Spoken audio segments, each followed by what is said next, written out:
Greetings, friends. Look, speaking honestly is painful for some people because there's cold, hard facts about the world and there's barriers. We're so isolated by nature of being humans, and especially being a man. You're going to be so isolated. There are so many barriers that have not been acknowledged by our current civilization. We would have acknowledged these barriers only 100 years ago. I mean, the degeneration of our civilization started sometime early in the 20th century. Though there were the world wars, and then especially from the 60s. Barriers between men and women, between animals and humans, between nations. You see that also with people who want open borders. They don't want any barriers. They want everything reduced to the same thing.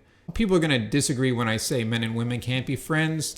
I'm using the word friend to mean something valuable, something special. You could use it in a cheaper way, but to me, when I use that word friend, that should be something important.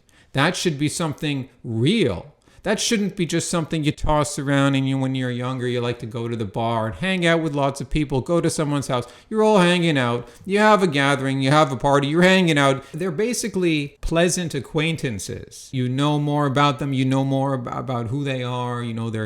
Okay, none of those people are real friends. Time is going to sift those people. A true friend is someone you can trust with vital information. Someone you do enjoy hanging out with, like pleasant acquaintances, but much more than pleasant acquaintances. They're going to show up when you need to hang out. They're going to listen to you. I mean, not if you have this needy relationship where you got to be calling them all, but if you send a text message, they will respond to you usually within 24 hours. If you need to hang out, they'll be there for you. So that's a tall order, right? Of course it is. So naturally, the number of real friends, you can count them on one hand or at most two hands. And that's how it should be. In economics, if something is cheap and plentiful, then it doesn't have much value, right? A real friend is something very valuable, something for your whole life, someone you can always rely on. That's a very special thing, very special. Our generation of men is just being destroyed. We're cucked. We're suppressed in so many ways. We're taught not to be masculine. We're taught to hate our own masculinity. And we're taught that it's normal to trust women. It's normal for men and women to be the same, and we can be friends. We can't be friends. I hate to tell it to you. I did go through my teens and my 20s, and I probably had more female friends than a lot of men. And actually, I lived with a young woman for 6-7 months, and then I moved out and lived with two other young women, and I considered both of the first one my good friend, best friend even, and then after that good friends too, and then I have another close friend, or I did, because of course I distanced myself over time. And then were there any more? Yeah, there were. I mean, when you're younger, you hang out with more people. There were many female friends I had, more than 5. This is going back from middle school, but I was always a straight guy, but I just guess grew up in this liberal culture and in an urban culture, and my parents voted liberal, and I had a very close relationship with my mother, very loving, and she passed away in 2007, and then maybe I would have grown too attached to my mother, so maybe her passing away, not saying that's a good thing, but it forced me to get more sober in terms of looking at love, looking at life. When I was only 20, she died. I watched her waste away from cancer. I lived with these young women. I volunteered with young women in 3 continents, 5 countries, between my mid-20s. That was just a whole other more load of experiences. I'm not saying I was trying to romantically pursue them. I was blue pill, although I was infatuated with some of them, but I was horrified by many of them. I mean, I was sometimes in the only guy, because it's like most international volunteers are female. They want to express their motherly instincts. They want to get close to the kids, read them books, and nothing's going to get done. But it's a business for females to satisfy. I mean, maybe if the economy changes, they won't be able to afford to do that anymore. But that's how it's been since the 90s, when international volunteering really took off. Living in India, when I was the only guy in New Delhi with these like 15, 16 other young American women, Australian or English, generally from the English-speaking world. It could be other rich countries too. So that's just giving me more information, more insight about, my grandpa never had any experiences like that. Are you kidding me? He had very manly experiences being around men all the time, which is good in a way. But then in some sense, it's good to be exposed to all these women. At least, I'm not saying it's good, but to a certain degree, so you can learn how fucked up it is, and how modern women are so fucked up, and how men and women are so different, and there are always these barriers here. As for my other younger female friends, like around the same age as me, nothing bad happened. I just realized over time we weren't on the same wavelength. We're very different. I can't really I cannot rely on them. They will not be there if I need to talk about something. And I knew deep down that, I shouldn't be relying on females to talk about important stuff anyways. And there was a bad experience with the first one that I lived with, just her and I. Can you imagine, and we're not even, she had a boyfriend, but he's okay with me living with her. So, but there was no sexual stuff going on or anything like that. We were just, we're friends, right? Isn't that okay? We're friends. We're just 19 years old. We're just 20 years old. Isn't that normal?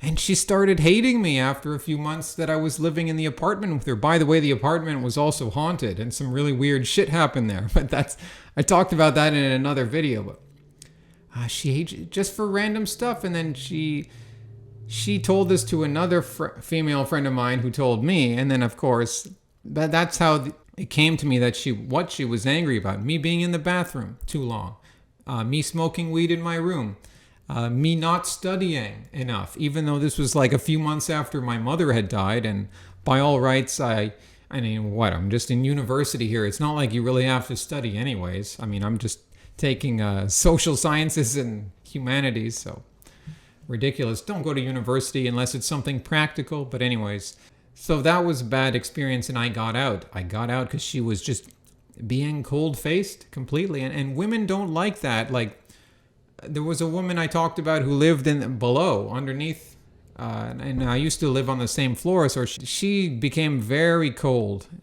Once I moved upstairs, when we were on the same level, things were okay, but I was already scared once she moved in, because I was thinking to myself, what young woman on her own is going to move into a place with a random guy she's never met before and be sharing? Because it's literally, I was renting a room. Now I have my own apartment, but I was renting a room down there, so I had to share the kitchen and the bathroom with her. And thankfully, things were okay then, but as soon as I move upstairs, I'm literally on top. She moves into my old room. My apartment's above hers. She could be married. She could be happily married. If this was a different time in history, yeah, she'd have a few kids and she'd be more grounded.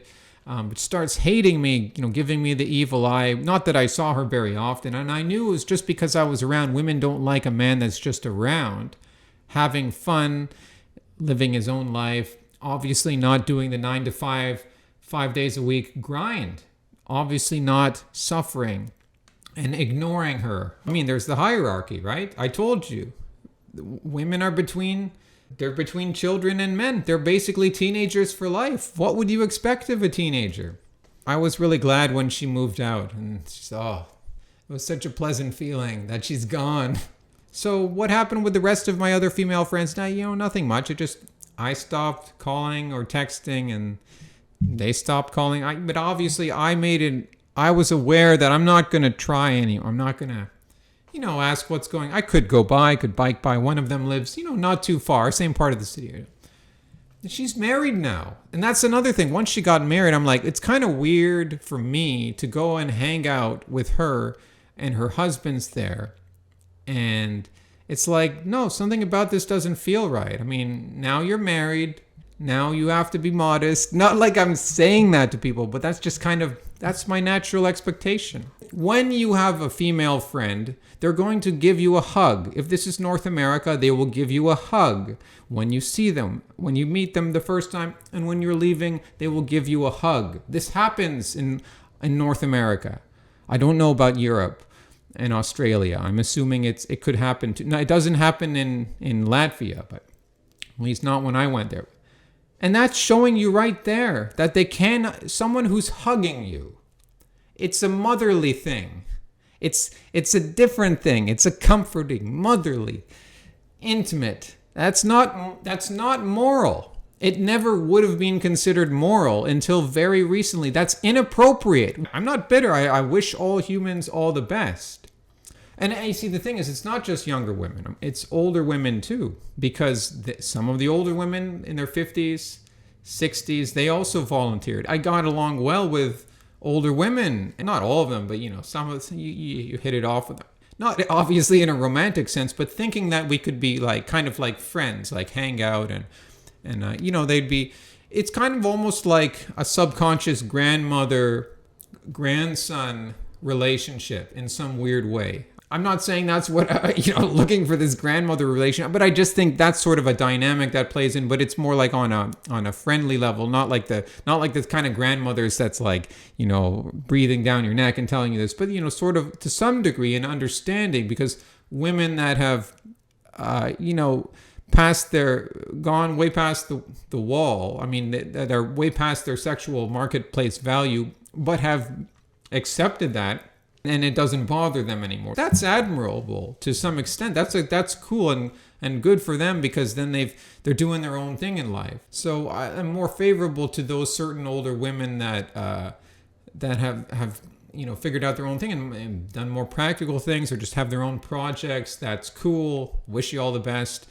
But we're never going to be friends. It's never going to happen. These older women who can seem to be more understanding, more capable of somehow being a real friend of a man, in the end, don't fall for it.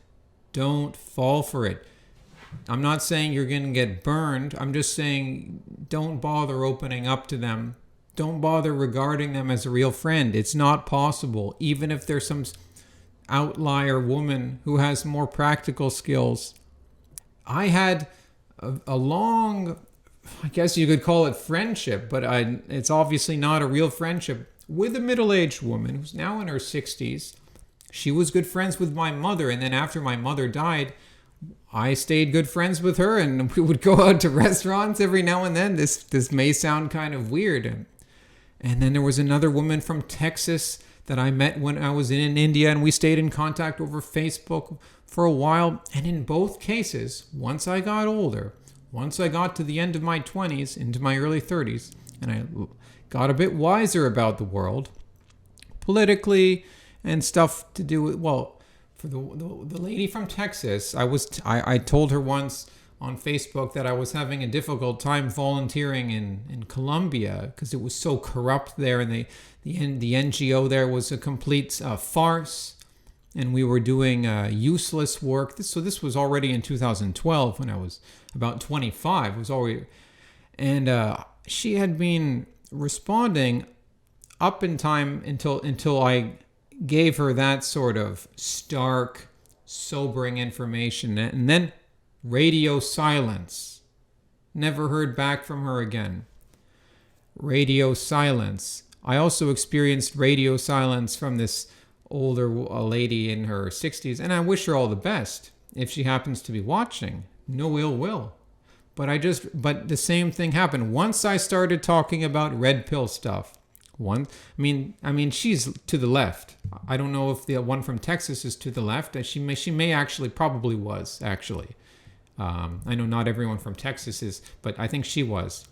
So that might be some, women tend to be like that anyways.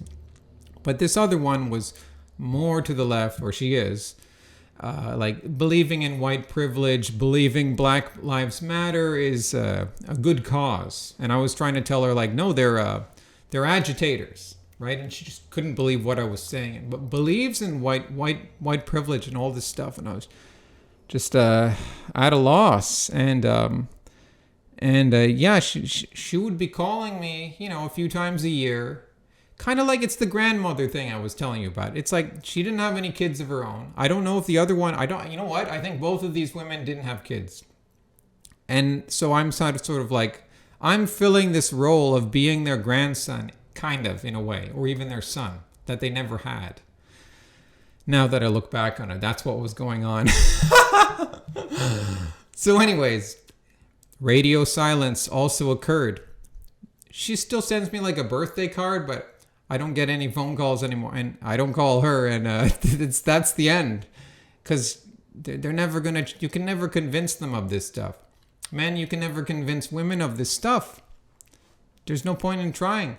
So obviously, how could that be a real friend? A real friend is someone who you're able to open up to, talk about what's really on your mind. You should feel free. The mask can come down. But no, I take down the mask with these older women, radio silence. That's my experience.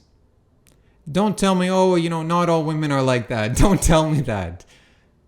Don't tell me that. I think in the past, most married couples understood that they were on different wavelengths. They were not friends, and that didn't bother them.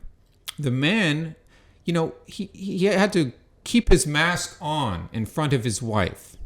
Maybe that's a terrible thought for some of you. It's like, no, I have to be able to take my mask off. In most of history in Western society before the 60s, the man and the woman, the husband and wife, they knew that they weren't friends, but they could have this companionate relationship, and that's fine, and that's healthy, and I'm not attacking marriage, that's fine. In the Victorian period, the man would, or where, I'm just saying Victorian period because I like to think about, the man has his pipe, he has his study, he has his office, he has the club, maybe, it depends on the class, but if you're working class, well, they go play rugby or football or something like that. They had their outlets.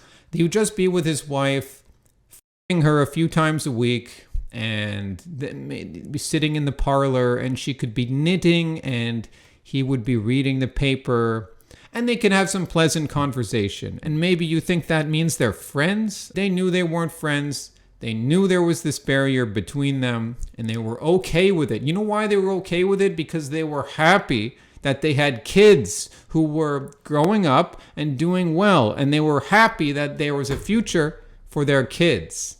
And she had her sphere, and he had his sphere. Some men made the mistake of revealing too much information to their wives, spending too much time around their wives, and that was to their detriment.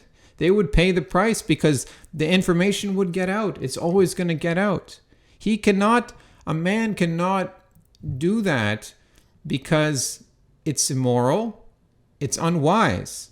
He has to keep the mask on. That's maybe a cold, hard reality to face up to.